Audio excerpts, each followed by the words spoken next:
G20 में भारत की सांस्कृतिक जीत की। G20 के सफल आयोजन के बाद अब पूरी दुनिया भारत की क्षमताओं की कायल हो गई।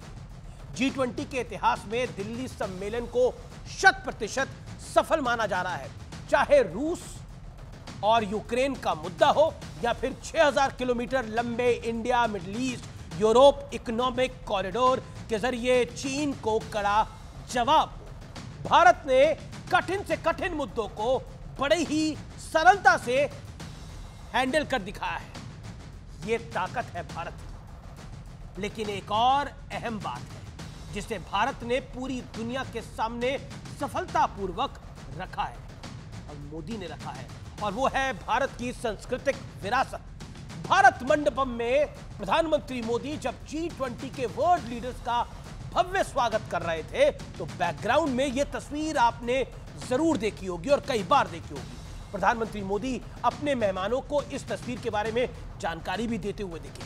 व्यूअर्स, ये ओडिशा के कोणार्क के सूर्य मंदिर में रथ का पहिया है। इसे 13वीं सदी में महाराजा नरसिंह प्रथम ने बनवाया था। कोणार्क का यह चक्र समय, प्रगति और निरंतर परिवर्तन का एक बड़ा प्रतीक है। इसके अलावा भारत मंडपम के द्वार पर लगी विशाल नटराज की मूर्ति भी हमारी रिच कल्चर हेरिटेज की एक अलौकिक कहानी बताती है। भगवान शिव के नटराज स्वरूप की अष्ट धातु की यह मूर्ति 27 फीट ऊंची है और 21 फीट चौड़ी है। वैसे आपको मैं बता दूं कि स्विट्जरलैंड के सर्न लेबोरेटरी में 2004 से नटराज की 2 मीटर ऊंची मूर्ति लगी है।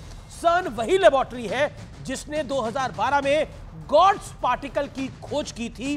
भारत मंडपम के अंदर भी योग से लेकर डिजिटल इंडिया तक, भारत की आधुनिकता से लेकर पारंपरिक समृद्ध विरासत के दर्शनों से विदेशी मेहमान काफी अभिभूत दिखे। अब जरा इन तस्वीरों को देखिए। जो तस्वीरें मैं आपको दिखा रहा हूं, ये जापान की फर्स्ट लेडी यूको किशिदा है। ये राष्ट्रपति द्रौपदी मुर्मू द्वारा होस्ट किए गए डिनर में साड़ी पहनकर पहुंची। इसी दौरान मॉरिशस की प्रधानमंत्री की धर्मपत्नी भी साड़ी में दिखी। खास बात यह है कि डिनर कार्यक्रम के दौरान